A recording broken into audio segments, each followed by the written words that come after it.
আসসালামু আলাইকুম সবাইকে। আশা করি সবাই অনেক ভালো আছেন। আজকে হচ্ছে পবিত্র জুমার দিন।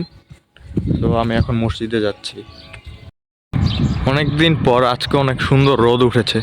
আকাশটা বেশ ঝলমলে এবং সুন্দর লাগছে।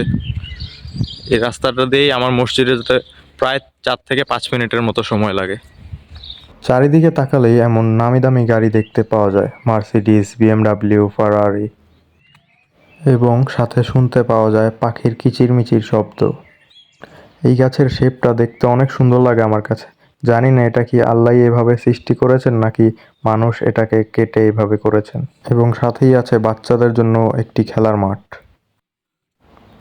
আর কিছু দূর সামনে হাঁটার পরেই মসজিদ। মসজিদে ঢোকার সময় হাতের ডান দিকে হচ্ছে অজুখানা এবং তার পরের দরজাটি হচ্ছে bathroom. هذا الكلام أن الإنسان يفهم ما يجري حوله. Es wichtige Sache sage ich immer wieder, dass eine Person নামাজ শেষ করে সবাই সবার বাসায় চলে যাচ্ছিল। আমিও ভেবেছিলাম বাসায় গিয়ে রান্না করব। সকালে যেহেতু ক্লাস ছিল, সো আমি সেভাবে রান্না করতে পারিনি। কিন্তু তখনই আমার প্রিয় সাইফুল ভাই বলল যে, তোর রান্না করা লাগবে না, আমার সাথে বাসায় চল, আমি তোকে আজকে খিচুড়ি এবং গরুর মাংস খাওয়াবো। পরে তার সাথে করে তার বাসায় গেলাম। সাইফুল ভাই আমার এমন এক বড় ভাই, যিনি আপন না হয়েও আমার জার্মানির A to Z সব জায়গায় হেল্প করেছেন। সো চারপাশে ভুট্টা ক্ষেত, স্ট্রবেরি ক্ষেত দেখতে দেখতে সাইফুল ভাইয়ের বাসায় গেলাম।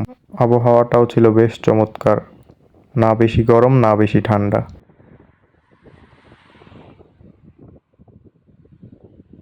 যেহেতু সাইফুল ভাই আর আমার দুজনেরই সকালে ক্লাস ছিল, সাইফুল ভাইও সকালবেলা রান্না করতে পারেনি। তো বাসায় আসার সাথে সাথেই সাইফুল ভাই প্রথমে খিচুড়ি বসিয়ে দেয় এবং তারপরে গরুর মাংস ধুয়ে রান্না করতে বসিয়ে দেয়। এবং আমি বাহিরে এই সুন্দর দৃশ্যটি উপভোগ করছিলাম।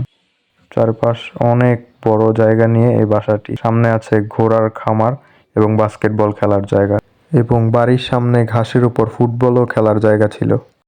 খাওয়া দাওয়ার অংশটি আর ভিডিও করা হয়নি, যেহেতু আমাদের প্রচণ্ড ক্ষুধা লেগে গিয়েছিল। তো রান্না হওয়ার সাথে সাথেই আমরা সবাই খেতে বসে গেলাম। খাওয়া দাওয়া শেষ করে আমরা অনেকক্ষণ ফুটবল খেললাম এবং আরও একটি ভাই এসেছিল যে আমাদের জন্য কেক নিয়ে এসেছিল।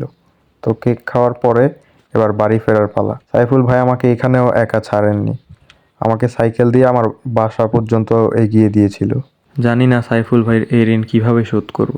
সাইফুল ভাইয়ের জন্য রইল অনেক অনেক দোয়া, এবং আপনাদের সবার কাছেও দোয়া চেয়ে এখানেই বিদায় নিচ্ছি। আল্লাহ হাফেজ।